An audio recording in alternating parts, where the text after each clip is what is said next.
Hey everybody, Nick Espinoza, your chief security fanatic here, and today I want to talk about a brand new US law, a potential US law that may actually protect our privacy from pandemic related technology. Now, here's what's going on. And this is coming from a really interesting article from Med City News.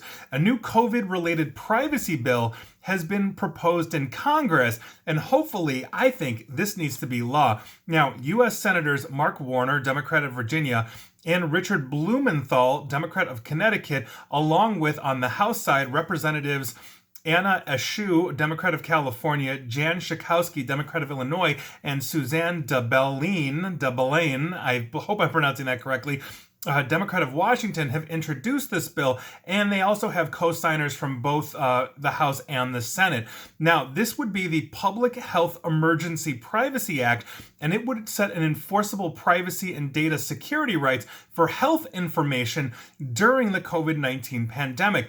It would ensure that data collected is strictly limited for use in public health, mandate that tech firms delete data collected once the public health emergency is over, and explicitly prohibit the use of data for discriminatory, unrelated, or intrusive purposes, such as things like advertising. Further, the bill would not allow medical information or contact tracing data to be used to prevent people from exercising their right to vote, and it would require regular reports on the impact of digital collection tools on things like civil rights and other mandates. Now, according to Senator Warner, who was one of the major driving factors in this, obviously, he was the first one I listed, and I quote, "Our health privacy laws have not kept pace with what Americans have come to expect from their sensitive health data.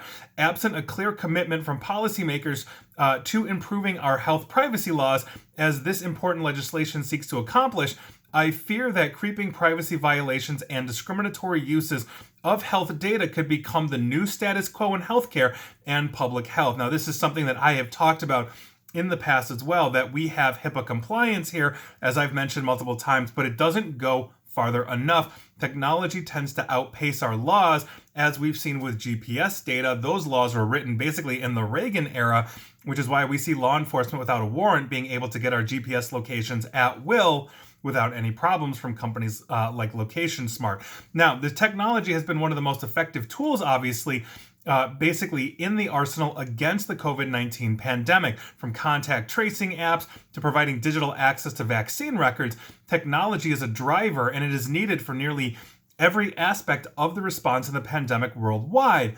But data and privacy security regulations for these technologies have been a gray area here in the United States.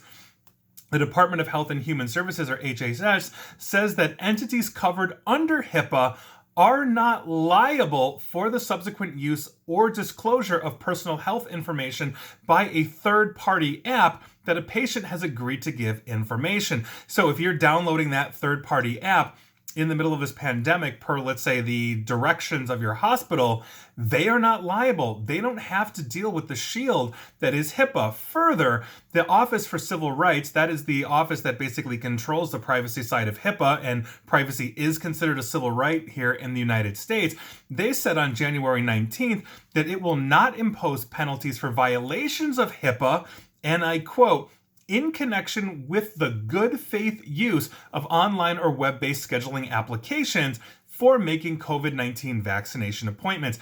Meaning, if they're playing fast and loose with the rules or spinning this up quickly, and let's say they have some kind of data breach or incident where you get exposed, because they are doing this in good faith, however you define good faith, they are not liable for HIPAA violations on this. Basically, because it's an emergency, they'll let people rush and cut corners with security and privacy. This is why the United States has needed a comprehensive data security protection like what the European Union has with the GDPR. Now, as I mentioned yesterday, based on the different countries in the European Union, some are not good when it comes to data privacy for biometrics, like Hungary. Some are really good, like Ireland, on that. But overall, comprehensively, giving basically anybody recourse and access to their data and the right to be forgotten by anybody, I don't care if it's a hospital or Facebook or everything in between, is one of those paramount things to ensuring that civil right. We have a right to our data. We have a right to privacy. We have a right not to have our data mined and given to advertisers or the government or anybody else. And that is what this law is seeking to do. I fully endorse this law, and you can debate the fine-tuned merits of this or that or whatever, but this really underscores the constitutional need for the right to privacy online, the right to have data security and privacy be equal to search and seizure laws or anything else on our physical person. So there you go. That is your news of the day. I'd love to hear your thoughts on this, but hopefully we are going to have a data privacy law that goes above and beyond for our healthcare in the middle of the pandemic, and that is a very good thing. And please like, share, follow me here on Facebook and Twitter at NickAESP, and please feel free to subscribe to me at YouTube as well. And as always, stay safe and stay online. Thanks, everyone.